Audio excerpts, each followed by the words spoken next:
It's honestly so windy today. My phone is definitely gonna fall on the floor. I don't know if you can see me. Wait. Oh, there we go. There we go.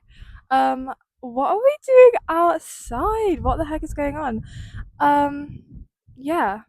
I thought I'd come outside. The wind is making me really nervous. Wait. Okay. I thought I'd come outside and do a grief podcast in in the nature. And that because I wanted to spend. There we go. It's not windy anymore. Well, it is still windy, but we'll just deal with it.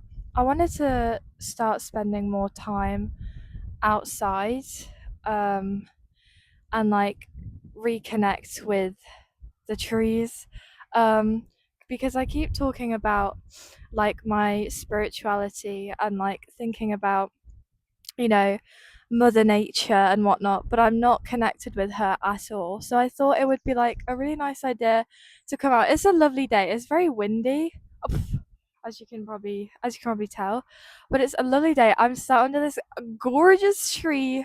People are out running. It's so nice. So yeah, I thought it would be cool to do a podcast outside. Um, my podcast today um is going to be about something that I have been doing so much recently, um, and something that I have struggled with for so many years, and I do it on purpose. And it's about the repeated cycle of self sabotage. And I think I've done a lot of like self sabotage in my grief.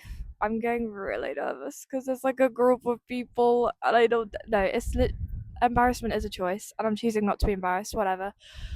Um, yeah, having like uh that self sabotage, you know, sort of like having that in the back of my mind and in like the back of my life all the time has ruined so many opportunities for me, so many like things that I could have, should have, would have done.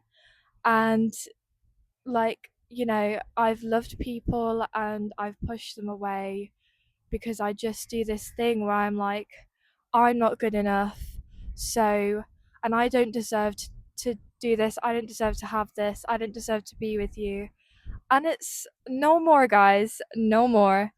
It's the worst thing you could possibly do to yourself because it's like the mental like arguments you have inside your head with like that comes alongside like self-sabotaging, like saying like in a relationship that you're not good enough and you don't deserve them and they're too good for you, always putting other people on like pedestals.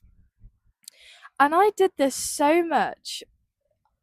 The wind is like, hey, I did this so much, especially after my dad died. I've done this for like nearly the majority of like my whole like teenage era. I'm like 20 now.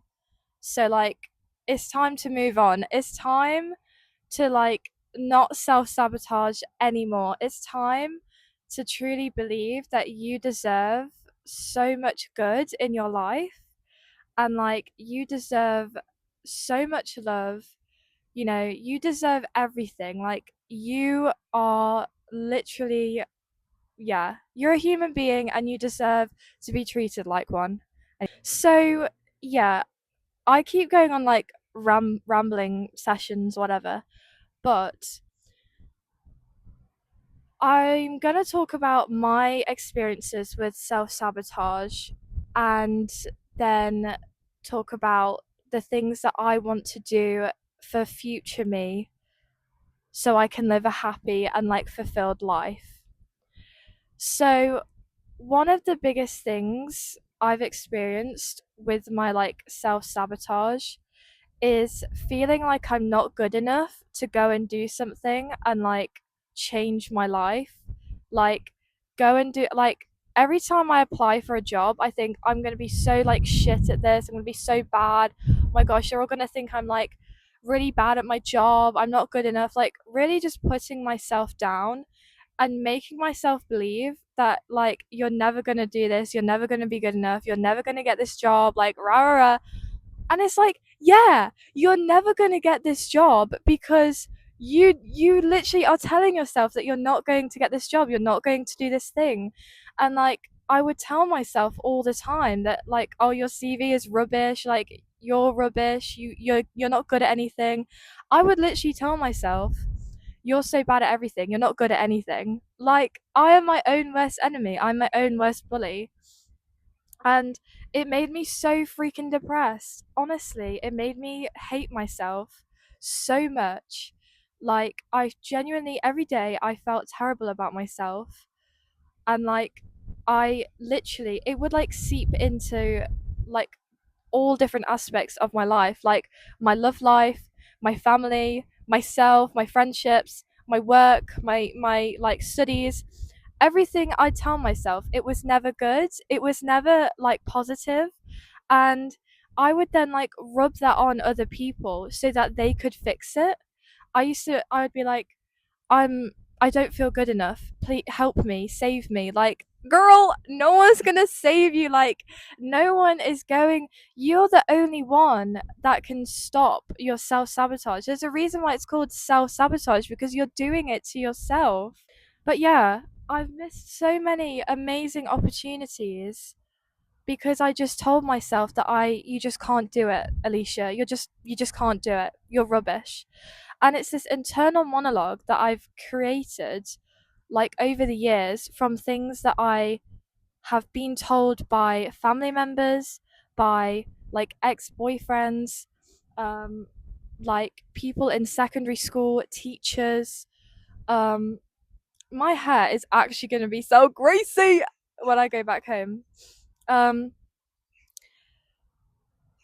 and like especially from having so much rejection in like the early years of my life, and I don't remember that. Like I don't remember me as a baby, my mum, my biological mum, she couldn't take care of me, so I had to go into foster care. I don't remember that, but I still had that experience. I still experienced that, and my body and my soul remembers it. And it's like, yeah, nobody wants you, you're not good enough, nobody wanted you as a baby, nobody cares. And that's just not true. Like it really isn't true. And I think we genuinely put so much pressure on ourselves to be perfect all the time and to not turn out like the person we don't want to turn out or like turn into. Like we genuinely, I literally felt like an elephant's foot was on my chest every single day because I was putting that much pressure on myself. I couldn't breathe. I felt suffocated by my own mind, and it's a really lonely place to be. And unfortunately, you do lose opportunities, you lose friends, you lose family, you lose relationships. I'll delve into all of this, you know like in a second, but this is just like an overview. But yeah, it's a very lonely place to be. It's really hard, and it's also such a hard thing to get out of. I've had so many people, I can't even count on my fingers how many people have told me, you need to give yourself more grace. You need to be kinder to yourself. You need to, just be patient with yourself. Like, you know, yeah. And I didn't listen. I didn't listen. I'd go, yeah, yeah, like, and I'd just sit there and I wouldn't absorb the advice that they were giving me. And I'd just be like, yeah, well, someone needs to tell me off, someone needs to punish me. I'm gonna punish myself. And in like punishing myself, I was punishing myself for no reason. For no reason. Like I literally just wake up and I'm like, you're a terrible person. Like you need to change. You're terrible. You're a horrible person. You're a bad friend. And I'd start the day with a punishment instead of like an affirmation or like a positive, like you're gonna be okay. Maybe it wasn't as kind as you wanted to be like yesterday, but you can try again today. Today is a new day. The sun has come up. You can try again. I would literally start the day, I'd say, do you know what? Just die. You're just terrible. You're just horrible. Nobody likes you. You're annoying. Like, that is how I wouldn't even give the day a chance to start. And then I'd ruminate on those thoughts. I would feed off of those thoughts. And I couldn't see how far it was pushing away the people in my life. And like oh, my ring got stuck in my hair. Like the damage that I was actually doing to myself was like, the volume on this bus is astronomical. That's how it was. Like, I didn't even see like the damage that I was doing to my life until I broke, basically, until I broke down. I had a breakdown, and I was like, okay, I need to fix this. Um so yeah, I want to talk about relationships and how I've done a lot of self-sabotaging in those, because I think they are like, I I think recently I like met someone, and I think I've ruined that like opportunity with that person because of like my self-sabotage. And also I would like, you know, like beg to be with someone. I would like really just like, I couldn't be alone. Like, I just needed to be with someone. I just needed someone in my life. And I genuinely lost so much self-respect for myself because I do things that never brought any good in my life. Like, I would let, boys into my life, and then I would let them ruin me.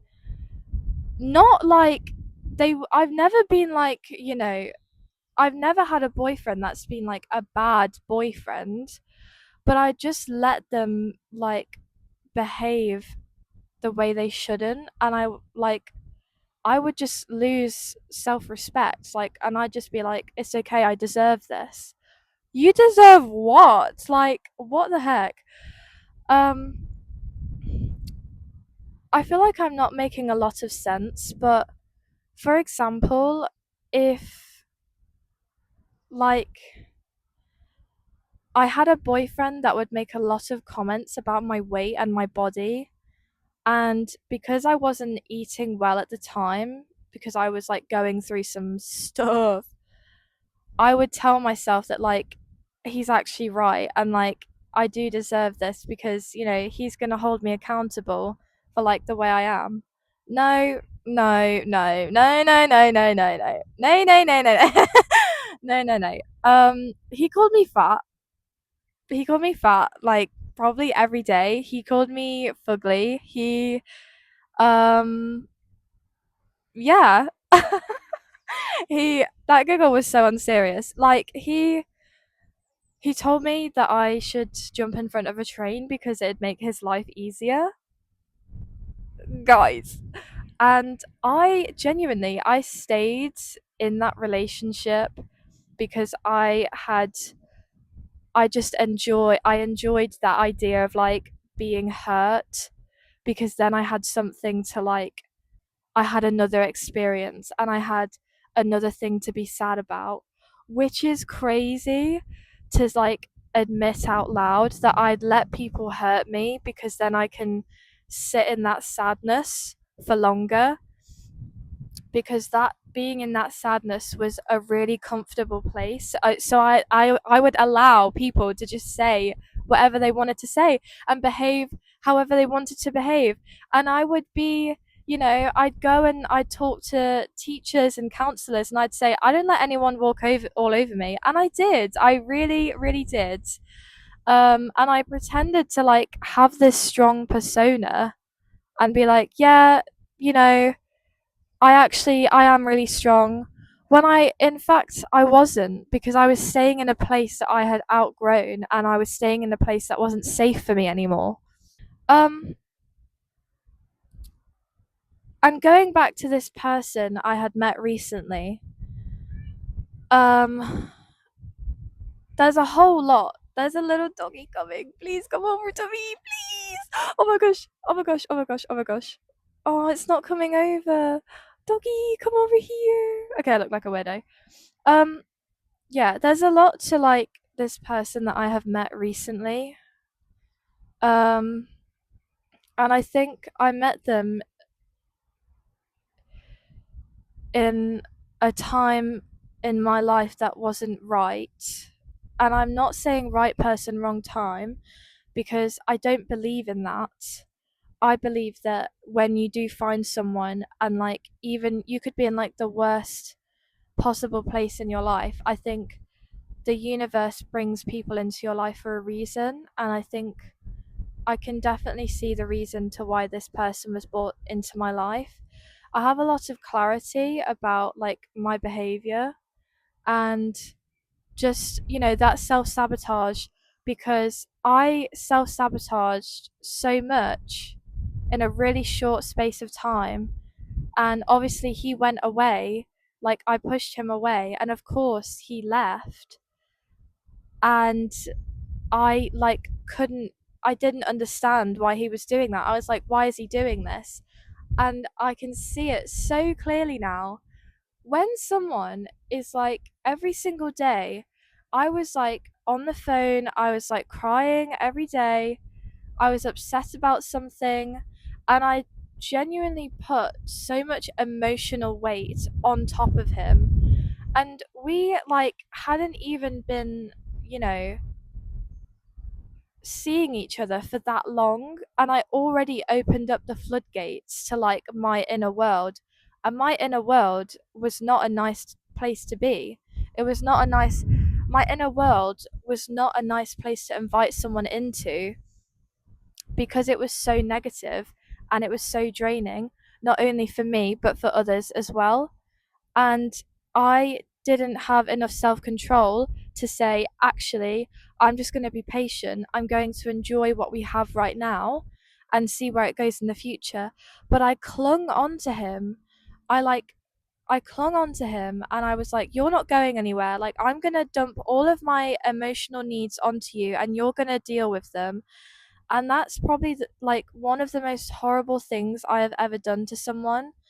And, you know, I truly do think that I was really just not a nice person. And I think whenever I tell people that, oh, I don't think I've been a very kind person, they'll say, like, oh, I disagree with you. Or because this is going to sound really like self absorbed, I am a kind person. Not like, oh, I'm a kind person. I choose to be kind. I choose to be patient. However, sometimes I just don't follow through with that with the people that actually deserve it the most. And I think, oh, there's a doggy! I freaking love dogs. Um, yeah. And I really ruined something that could have possibly have been really good for me. Ooh. And I feel really sad because, but at the same time, things happen for a reason, and this maybe had to happen so I could see who I was and the person I was turning into. Bum really hurts because I'm sat on a log right now. Oh yeah, oh yeah. Um, yeah. Okay. Let's talk about self sabotage and grief, because I feel like they just come hand in hand, really. um, my I think I'm gonna like go through the story of like my relationship with my dad. So I think it will give everyone a better picture of like where my self sabotage comes from. When I was born, my parents were really, really young and they really didn't have their lives together. I don't think anyone does. However, they just could not be the parents that I needed them to be.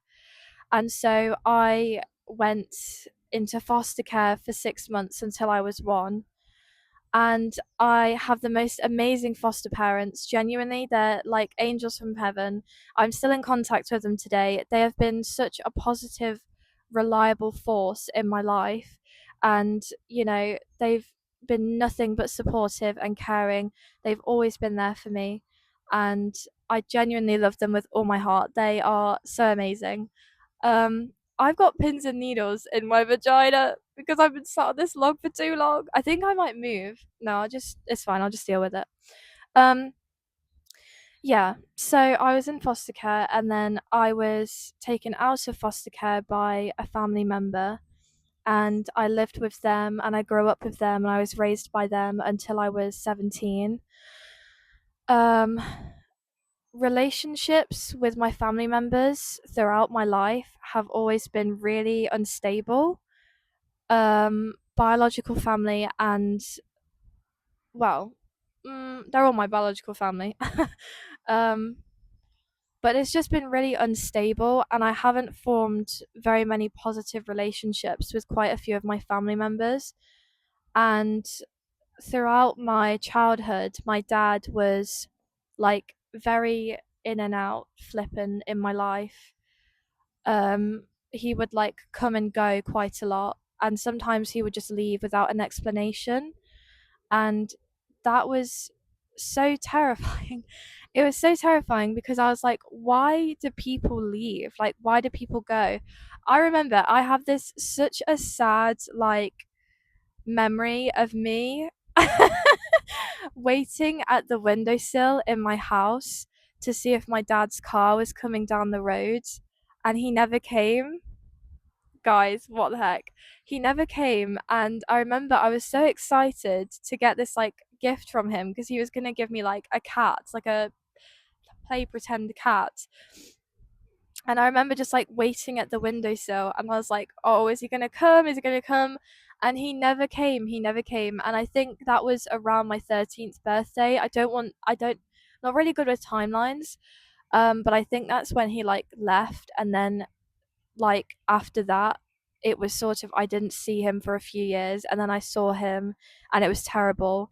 And then I didn't see him for a few years after that, and he died. So, um, but I think relationships and like making relationships with like parents and like, the people who are supposed to look after you and raise you and love you unconditionally, I think was never fully given to me. And I also think there was a lot of pressure on some people to give that to me. And I think as a child who couldn't be with their biological parents were very like dysfunctional. They split up when, I was born.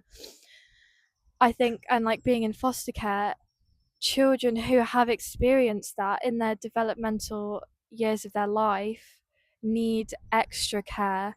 They need extra love. They need extra, support, because the experience that I had when I was a baby, even though I don't remember it, it still has such a big like effect on your life and the way you grow up and the way you feel about yourself. And I think that's definitely the root cause of why I am so hateful towards myself. But I can't let those experiences control my life. I can't let my dad dying control my life because I'm losing people. I lost, the boy that I met, and I really did I really do care about him, and I think it's sad because I know that I can be so much better, and I know that I can really like truly give love to people that, like just like give love. Like I can just do that. I can just give love, but I need to be giving it in the right way, cuz I think I can tell people I love them, but I don't think I necessarily show that with my actions sometimes. Um but I think when we self-sabotage, we feel so incredibly comforted by the idea that we hate ourselves the most because we're protecting ourselves from other people doing that. What I've realized is that if someone hates you, they have an issue with their own self. If someone like hates you and you haven't really ever done anything wrong to them, or you had like a falling out a few years ago and they're like, I hate you, I hate you. They have an issue with themselves. They have an issue with how they love themselves and how they love others. And that's not your problem. Like, you are not the issue. You, like, if someone says they hate you, they're saying they hate themselves, and they're saying that they don't know how to love you because they can't love themselves first. And it's genuinely, when someone says they hate you, and obviously this is very like situational as well, it's not it's not like a personal thing. It's not something that you should go and take and run with. You like, experience it. If someone says I hate you, experience that and go, okay, that's how you feel about me, but that's not how I feel about me. I love me. I choose myself. I am my own peace. I honestly, like, if you hate me, that's your choice. You are choosing to do that, but I choose not to listen to that. And that's so powerful and so important, to choose not to listen to when things are really just not true. Like, not true. I've had, people tell me crazy things, that like I'm a waste of space, or I should go and kill myself because it would make their lives better. Or like, I've had, the person that was supposed to be my dad, he said that he hated me. And these things I've taken and I've ran with them. I've gone like, yeah, these are true. I'm going to put them in my bag. These are so true. Yeah, yeah, yeah. They're not true at all. They are not true at all. People are so mean to others because they don't have any room for love for themselves. And when you meet someone who is kind and genuine and has patience with you, like, that they're working on the love for themselves, and that they're trying. But if someone like treats you like shit, someone says they hate you, or if someone says to you, you're unkind, or you're nasty, or you're not good at this, or you're not good at anything. Oh, my hair's so knotty. I think I have a brush in my bag. I do. Anyway, wait, hang on. Oh my gosh, brush ASMR. Oh, I braided my hair. It's kind of, yeah, that's gonna get real naughty. Anyway, yeah, back to the studio. If someone like questions your character, that's, quite frankly, that's none of their business. Like, no one has any business in like saying the type of person you are. And what I mean by that is, you choose who you want to be. Like, you can choose to be, a happy, kind, positive person that gets up and tries every day, and like says, I'm going to do this. I'm going to try. I'm going to be better for myself. I'm going to be the grown up that my younger self needed. I'm going to be the person that I need now. Because trust me when I say this, you will have such a like better life when you start choosing yourself, and when you start like saying, actually, I'm the person that's going to be there for me. I'm the person that's going to love me. And you can do that. You can start right now. You can be your own superhero. Like, as cringy as that sounds, you can save yourself. I think we spend so much time waiting for someone to save us, waiting for our mum or our dad or the people who like took care of us or raised us. I think we wish for someone to save us and save us from our misery lives, but you're the only one that can save you. Like, you're not going to get into a relationship and have like a boyfriend or a girlfriend and be like, okay, they're going to save me now. I'm saved. I'm going to be loved. They're going to appreciate me. Because genuinely, if you don't love yourself, even just like a tiny smidge, you'll never be truly happy in a relationship. You'll always be wondering, what if I'm not good enough? What if this goes wrong? Because I do it to myself all the time. And I choose happiness. I choose to be happy. I choose to like find love and love that other person. and believe that they love me, because you will know if that other person loves you truly. You will know if, like, you'll know if you're loved. You don't have to second guess. And if someone is genuinely making you second guess, leave. Just leave, because you mean so much more than that. You genuinely mean so much more than that. Your peace, your like sanity, the person you are, your growth, it's so much more than second guessing. And also, like, when someone tells us that they love us, take that as face value, because I think I always read in between the lines so often, and I'm just like, oh, wait, but they've told me they love me, but I don't really believe it. And it's like, believe it, girl, believe it, because I think if you read into everything, you'll never believe anything, and you'll always be like, oh my gosh, is this true? Like, are they lying to me? And you'll never be happy. You'll always be second guessing and self sabotaging. And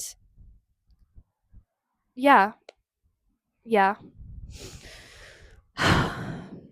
Amen. This like podcast was kind of random, but this is like something that I've been experiencing quite a lot recently, and I wanted to talk about it because I think this does come into grief and how we are, like, how we grieve and how we choose to grieve as well.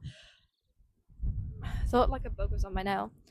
Sometimes we can't choose how we grieve, because sometimes a feeling is just a feeling and we just feel that feeling. But sometimes we can choose how we like present ourselves and how we take care of ourselves, because when someone dies, it's the worst thing ever. It's so horrible because they're gone and they won't ever come back. You won't ever hear their voice again, or hear their footsteps, or see their hands on the steering wheel. They won't come to your graduation, and it's genuinely heartbreaking. But what's even more heartbreaking is letting that decide the rest of your life, is letting that sit and be a wall in between you and the person you love, is letting that ruin your education because you can't get out of bed.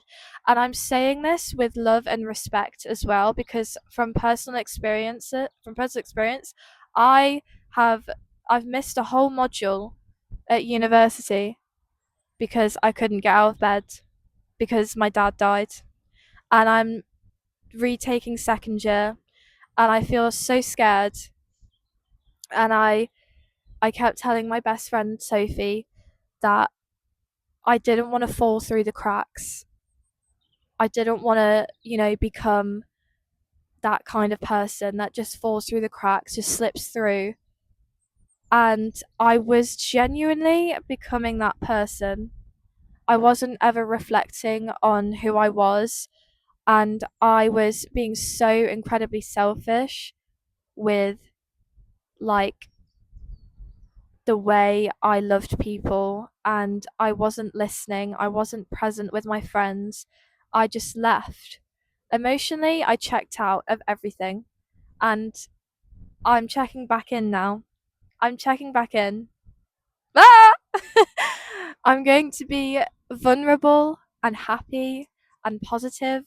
I'm going to have bad days. There are going to be times where that, like, nasty voice in my brain is going to be like, you're not good enough. And I'm going to be like, wait, I am good enough. I am good enough. I am good enough. I am safe. I am loved. I'm good enough. You are safe. You are loved. You are good enough. Everyone is good enough to try again and to go and, like, get that dream job or quit their job and, like, follow, like, their dream passion. Everyone is good enough and everyone can believe in themselves. Um so yeah, thanks guys. I love ya.